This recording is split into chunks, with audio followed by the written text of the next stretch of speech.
नमस्कार, मैं Nafisa Bano, assistant professor, government law college Ajmer से। एलएलबी सेकेंड ईयर के second paper law of crimes Indian penal code के आज के वीडियो में हम बात करेंगे आईपीसी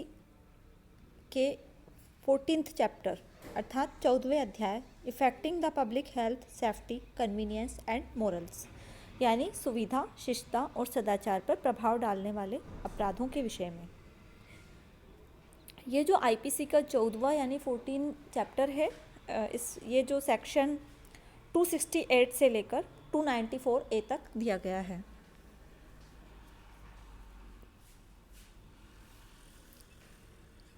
ये जो चैप्टर है यह लोक स्वास्थ्य, क्षेम और सुविधा, शिष्टता तथा सदाचार पर प्रभाव डालने वाले अपराधों के विषय से संबंधित है। जैसा कि इसके टाइटल में ही दिया गया है, affecting the public health, safety, convenience and morals.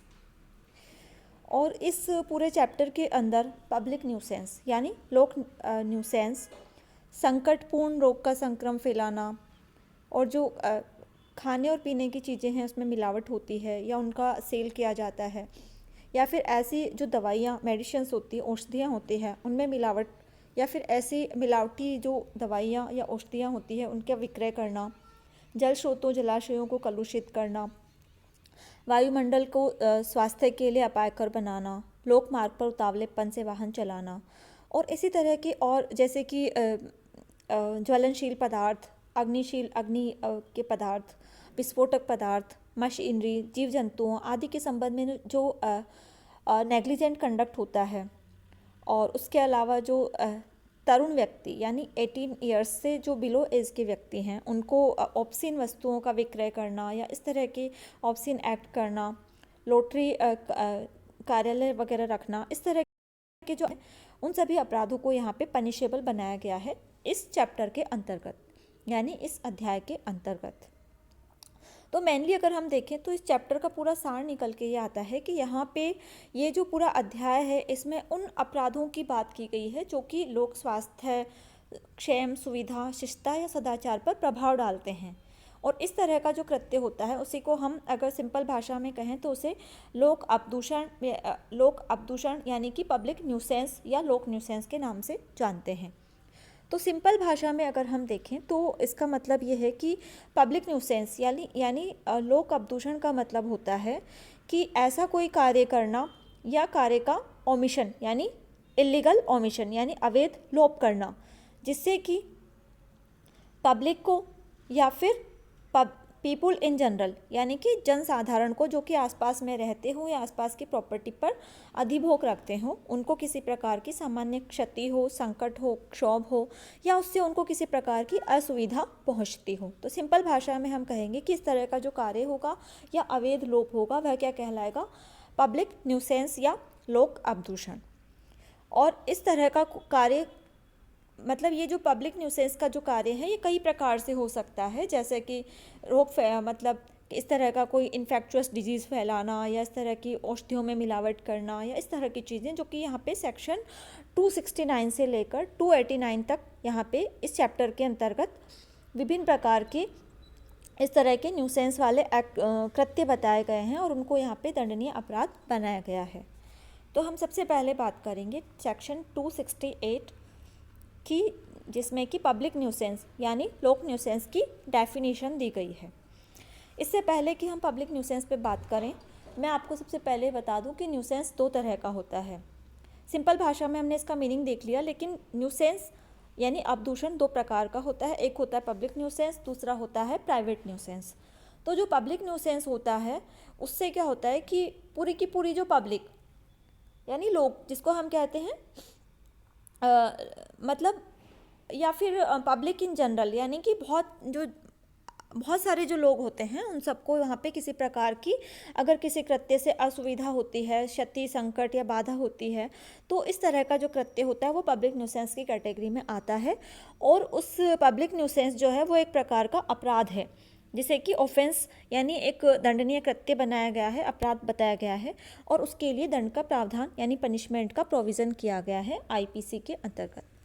इस चैप्टर में। जबकि जो प्राइवेट न्यूसेंस होता है उसमें भी किसी प्रकार की असुविधा, बाधा, क्षति या संकट क्रिएट होता है, लेकिन वहाँ पे किसी इंडिविजुअल को या कुछ व्यक्तियों के किसी एक ग्रुप को या समूह को वहाँ पे इस प्रकार की असुविधा, क्षति या संकट कारित होता है। और वो एक अपराध नहीं है, बल्कि वो एक रॉन्गफुल एक्ट है, यानी कि एक उसे हम कह सकते हैं कि प्राइवेट न्यूसेंस जो है वो एक प्रकार का रॉन्गफुल एक्ट है, यानी सिविल रॉन्ग है, जिसे हम कह सकते हैं कि अपकृत्य हैं। और उसके लिए वहाँ पे जो है हम जो है कंपनसेशन हमें मिल सकता है, उसके लिए हमें सिविल कोर्ट में जाना पड़ता है। जबकि यहाँ पे एक ऑफेंस होने की वजह से इसके लिए आईपीसी में पनिशमेंट का प्रोविज़न किया गया है पब्लिक न्यूसेंस के लिए। और इस बात को हम ऐसे भी समझ सकते हैं कि जो भी अगर ये ऑफेंस है तो जो भी ऑफेंस या क्राइम जो होता है वो संपूर्ण समाज के अगेंस्ट जो कृत्य होता है उसे हम अपराध मानते हैं, तो इसीलिए यहाँ पे पनिशमेंट का प्रोविज़न किया गया है। जबकि सिविल रॉन्ग जो होता है वो किसी इंडिविजुअल के अगेंस्ट होता है और उसके लिए वहाँ पे वो ऑफेंस होने के साथ साथ वो वहाँ पे एक सिविल रॉन्ग या अपकृत्य होने के लिए वहाँ पे वो कंपनसेशन के लिए भी कोई पर्टिकुलर पर्सन अप्लाई कर सकता है सिविल कोर्ट में जा कर के।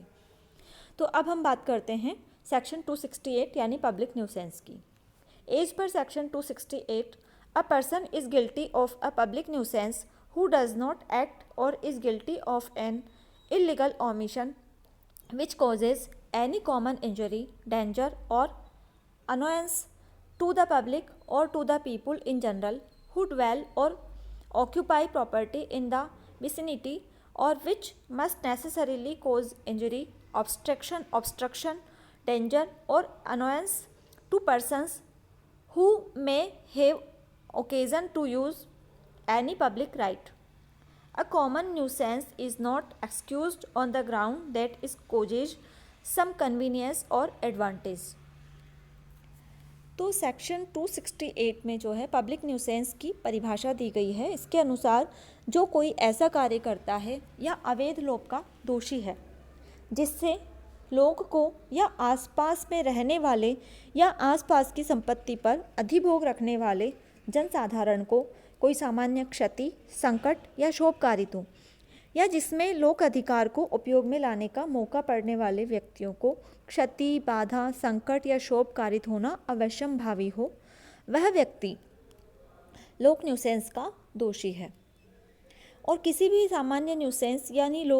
पब्लिक न्यूसेंस को इस आधार पर माफ़ नहीं किया जा सकता कि उससे कुछ सुविधा या भलाई कारित होती है। तो ये जो पब्लिक न्यूसेंस का जो अपराध है, इसके लिए अभियुक्त की ओर से किसी कार्य का किया जाना या फिर अवैध लोप का होना आवश्यक होता है। अवैध लोप यानी कि जो कार्य उसे करना चाहिए उस कार्य को अवैध रूप से नहीं करना, यानी उसका लोप करना। ऐसे कार्य या अवैध लोप से लोग को यानी पब्लिक को या फिर आसपास में रहने वाले या संपत्ति पर जो अधिभोग रखने वाले जनसाधारण हैं उनको कोई सामान्य क्षति, संकट या क्षोभ कारित होना भी आवश्यक है, या जिससे लोक अधिकार को उपयोग में लाने का मौका पड़ने वाले व्यक्तियों को क्षति, बाधा, संकट या शोभ कारित होना अवश्यंभावी है। यदि किसी लोक न्यूसेंस से किसी को कुछ सुविधा या भलाई कारित होती है तो इसका अर्थ यह नहीं है कि वह व्यक्ति लोक न्यूसेंस के लिए दोषी नहीं है। यानी कि अगर किसी व्यक्ति ने कोई ऐसा कार्य किया है या ऐसा इल्लीगल ओमिशन यानी अवैध लोप किया है जिससे कि पब्लिक को या आसपास में रहने वाले या आसपास की संपत्ति पर अधिभोग रखने वाले जो व्यक्ति हैं, जनसाधारण हैं, उनको किसी भी प्रकार की सामान्य क्षति, संकट या शोभ कारित होता है या कारित होना अवश्यंभावी है, तो ऐसी सिचुएशन में वो लोक न्यूसेंस के लिए लायबल होगा, यानी पब्लिक न्यूसेंस के अपराध के लिए दोषी माना जाएगा। भले ही और उसको ऐसे किसी एक्ट को या अवैध लोप को इस आधार पर भी अपन जो है अपराध होने से मतलब इस आधार पर भी उसे माफ़ नहीं किया जा सकता, या इसका मतलब हम ये नहीं निकाल सकते कि ऐसा कार्य या अवैध लोप जो है वो लोक न्यूसेंस की कैटेगरी में नहीं आएगा, क्योंकि अगर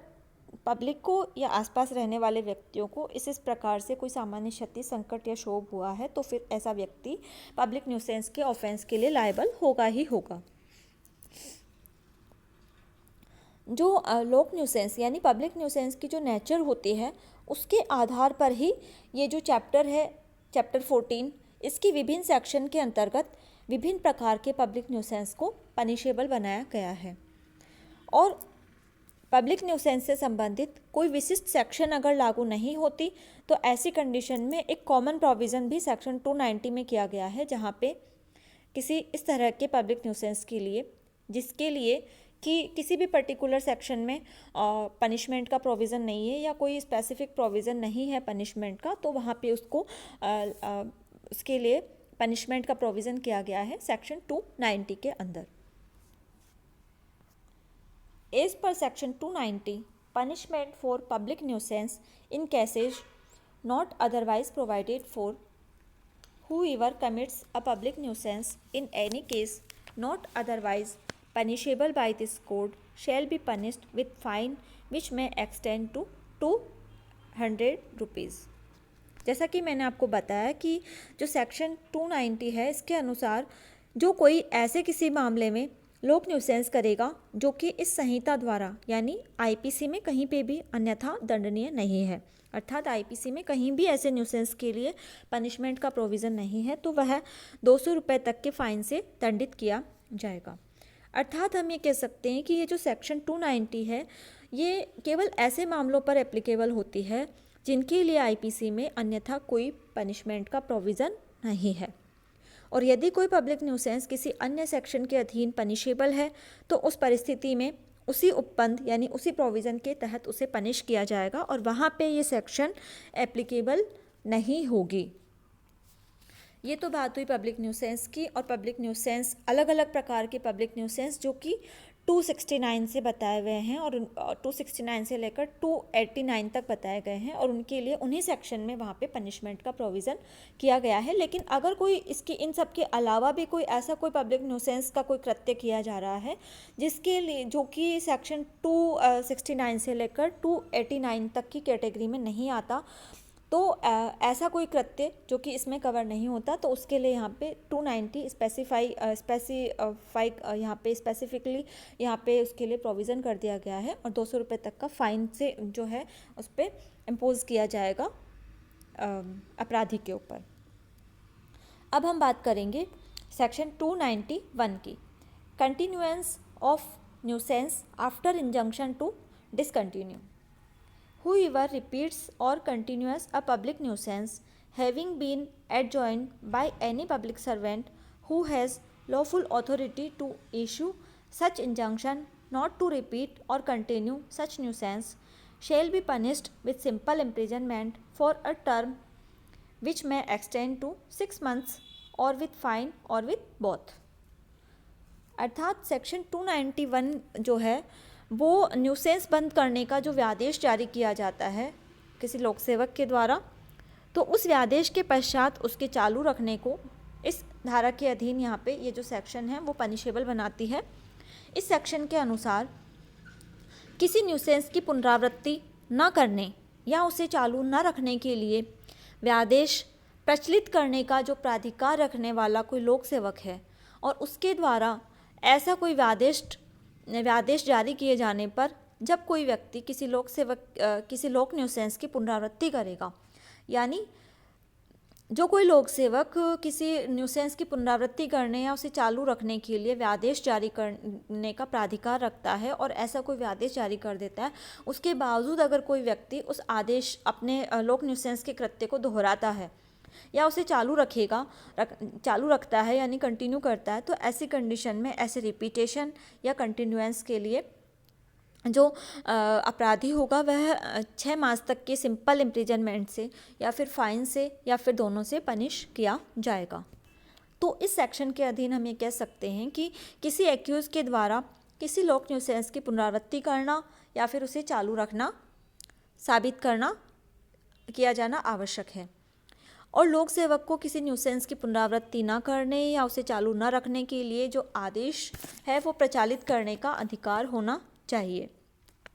और ऐसा व्यादेश जारी किए जाने पर अभियुक्त के द्वारा लोक न्यूसेंस की पुनरावृत्ति की जानी चाहिए। अब ऐसा कहाँ मतलब कानून में ऐसे प्रोविजंस कहाँ पे हैं जहाँ पे किसी लोक सेवक को इस प्रकार के लोक न्यूसेंस की पुनरावृत्ति या उसे चालू करने का प्रतिषेध करने वाला व्यादेश जारी करने के लिए उसे ऑथोराइज़ किया गया है। तो हमें इसके लिए सीआरपीसी की जो सेक्शन 142 और 143 है उसका अवलोकन करना ज़रूरी है, क्योंकि उन सेक्शंस यानी सीआरपीसी के सेक्शन 142 और 143 के अंतर्गत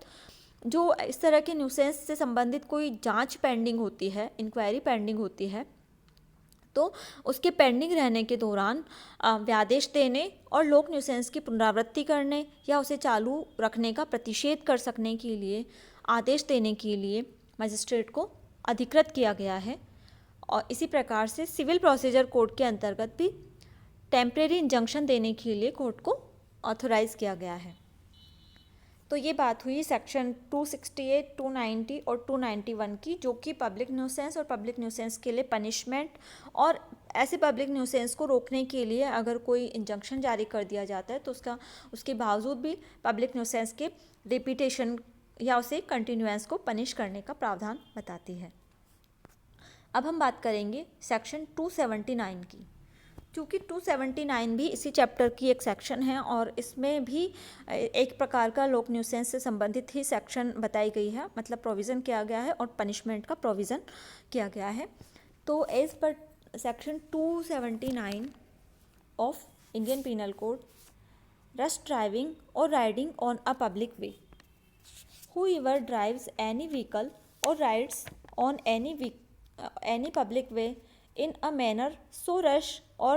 negligent as to endanger human life or to be likely to cause hurt to injury to any other person shall be punished with imprisonment of either description for a term which may extend to 6 months or with fine which may extend to 1000 rupees or with both।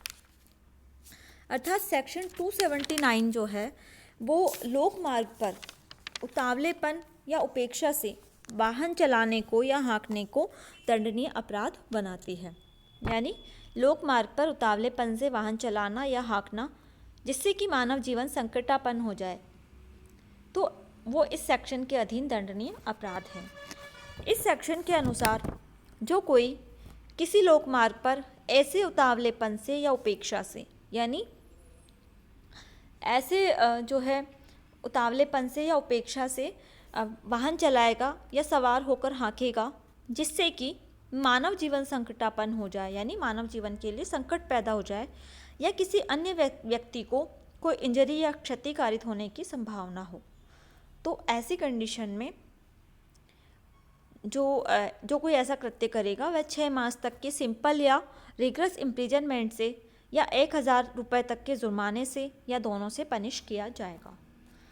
तो सबसे पहले तो हमें कह सकते हैं कि इस सेक्शन के अंतर्गत अभियुक्त के द्वारा उतावलेपन या उपेक्षा से कोई वाहन चलाना या फिर वाहन पे सवार होकर उसे हाँका जाना साबित किया जाना आवश्यक है, और उसके द्वारा ऐसा करने से मानव जीवन संकटापन्न हो जाने की या किसी अन्य व्यक्ति को उपहति या क्षति कारित होने की संभावना होनी चाहिए। अब उतावलेपन में क्या क्या चीज़ें आएंगी और उपेक्षा में क्या क्या चीज़ें आती हैं, अगर हम इन दोनों के बारे में बात करें तो उतावलेपन में जो किया गया कार्य होता है वो जानबूझकर किए गए कार्य के अपोजिट होता है, और उतावलापन में किया गया कार्य ऐसा कार्य है जो कि शीघ्रता से बिना सोचे समझे और सावधानी के किया गया कार्य हो। इसमें परिणामों के प्रति उदासीनता हमें नज़र आती है, और उतावलेपन में कार्य करने वाले व्यक्ति के द्वारा अनावश्यक रूप से अन्यायपूर्ण खतरा उठाया जाता है। जबकि दूसरी तरफ अगर हम उपेक्षा से किए गए कार्य की बात करें तो उपेक्षा में कोई कार्य करते समय उचित सावधानी का न बरता जाना शामिल होता है। यह युक्तियुक्त ढंग से कार्य करने में असफल होना है, यानी कि अगर कोई युक्तियुक्त ढंग से कार्य करने में असफल है तो हम ये कह सकते हैं कि उसने उस कार्य को उपेक्षापूर्ण तरीके से किया है, और साथ ही इसमें उचित सावधानी और कुछ परिणामों के विरुद्ध सचेत रहने का जो एलिमेंट होता है वो भी अनुपस्थित रहता है। यानी कि इन शॉर्ट हमें कह सकते हैं कि जो उपेक्षा से किया गया कार्य है ये ऐसी किसी बात का लोप है जो कि एक युक्तियुक्त मनुष्य करता है। जो एवरेज माइंडेड पर्सन जो करता है कि जो उसे करना चाहिए उस कार्य को या उस बात को नहीं करना, यहाँ पे उपेक्षापूर्ण कृत्य की कैटेगरी में आता है। जैसे कि अगर हम इसके उदाहरण की बात करें तो अगर जैसे कोई रोड पे जा रहा है, पब्लिक उस पे वे पे जा रहा है, यानी लोक मार्ग पे जा रहा है, और जाते वक्त अगर वो कोई जैसे अगर कोई मोड़ आया, घुमाव आया, तो ऐसे मोड़ या घुमाव पे भी वो फास्ट स्पीड से अपने वाहन को चलाते हुए और जो है उसे कंट्रोल नहीं कर सकता या नहीं कर पाए, तो ऐसी कंडीशन में हम ये कह सकते हैं कि ऐसा जो व्यक्ति है वो इस सेक्शन के अधीन उसे कन्विक्ट किया जाएगा, क्योंकि उसका जो ये एक्ट है वो सेक्शन 279 की कैटेगरी में आता है। क्योंकि अगर कोई व्यक्ति अगर इस प्रकार से किसी व्हीकल पे सवार होके उसे चलाए या फिर उसे हाँके, तो ऐसी कंडीशन में अगर वो किसी मोड़ पे अगर तेज़ स्पीड से गाड़ी चलाते हुए अगर उसे अपनी गाड़ी को कंट्रोल नहीं कर पा रहा है, तो उससे मानव जीवन को संकट पैदा हो जाता है, या किसी भी पर्टिकुलर पर्सन को भी कोई इंजरी या फिर हार्म होने की या उसके हर्ट होने की संभावना यहाँ पे बढ़ जाती है। तो इसलिए उसके इस कृत्य के आधार पर उसे सेक्शन 279 के अंतर्गत कन्विक्ट या दोषित किया जा सकता है। इसी के साथ हमारा आज का टॉपिक समाप्त होता है। बाकी बात नेक्स्ट वीडियो में करेंगे। Thank you.